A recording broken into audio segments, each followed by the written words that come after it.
Ni adalah solid carbon rod, memang padu dan kuat. Rebound Air ultralight game, brand daripada U-Pro. Rod ni butt joint, dia punya blank ni solid carbon rod yang korang tengah cari.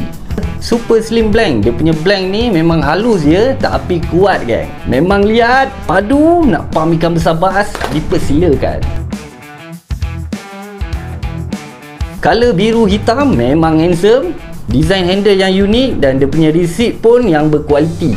Cincin dia pula stainless steel. Untuk rod spinning ada 7 cincin. Rod casting pula ada 8 cincin. Rod ni punya spek ada 415 lb dan 5/20 lb.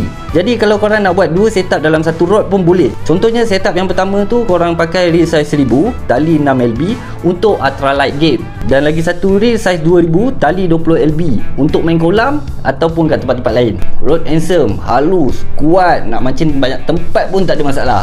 Jadi kalau korang nak rod ni, aku dah sediakan link kat video ni, korang just tekan je kat situ.